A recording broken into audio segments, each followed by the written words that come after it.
du début du livre, ici, à la fin. D'accord?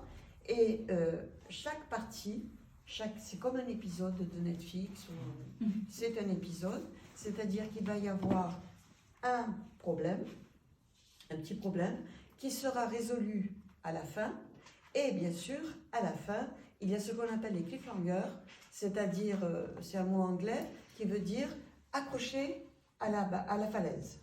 Donc, on laisse l'enfant dans une situation où les protagonistes sont accrochés à une falaise, enfin, ou presque, hein, voilà.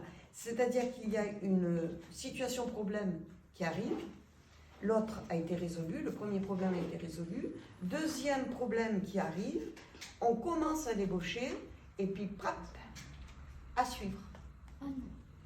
À suivre, donc, on continue.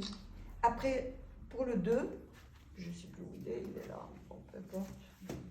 Voilà, il est là, le 2. Il va y avoir un prologue avec un petit résumé, pas tout à fait les mêmes que les vôtres, j'ai vu que vous les avez fait, vos résumés.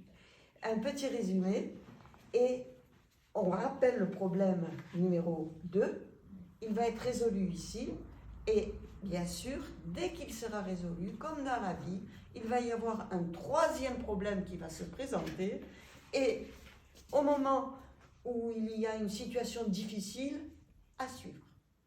Voilà. Le troisième, pareil. Et le quatrième, c'est la fin. Quel est l'intérêt de ça? Et pourquoi je suis passée au roman feuilleton au lieu de rester au roman ordinaire normal? Eh bien, tout simplement parce que les grands-parents m'avaient dit ça, et les parents aussi, mais aussi parce qu'il y avait beaucoup à dire. Regardez l'épaisseur. Alors là, c'était plus 180, c'était 300 et quelques pages. Là, c'était trop pour des enfants de cet âge-là. Par conséquent, en divisant et en mettant à suivre, avec des situations, problèmes difficiles, à suivre, automatiquement, un enfant peut lire, le problème est posé et il a la fin du problème, quand même, il va être résolu, et il n'est pas obligé d'aller à suivre. Il peut s'arrêter aux 80 pages. Et ça, c'est parce qu'à cet âge-là, les enfants n'ont pas le même rapport à la lecture.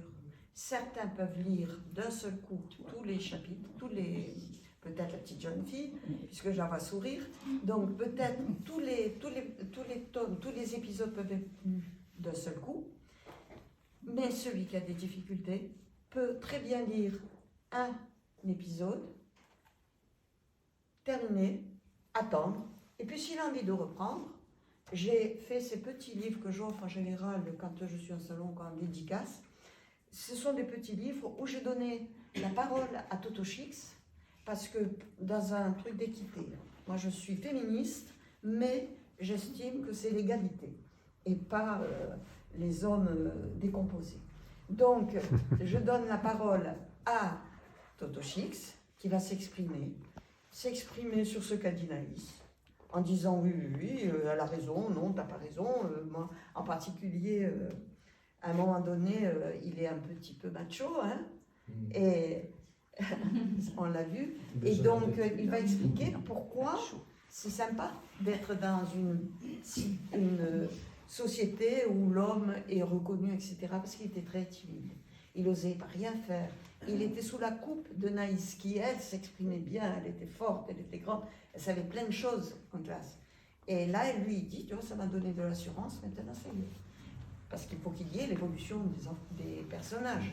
Ici, il va être très timide. Notre cher Toto Chix va être timide, il osera à peine. C'est Naïs qui mène la danse. Et puis au fur et à mesure, il va prendre de l'assurance. Et là, eh bien, on a vu un petit bout. Mais c'est tout juste si papa l'a demandé en mariage déjà. Hein.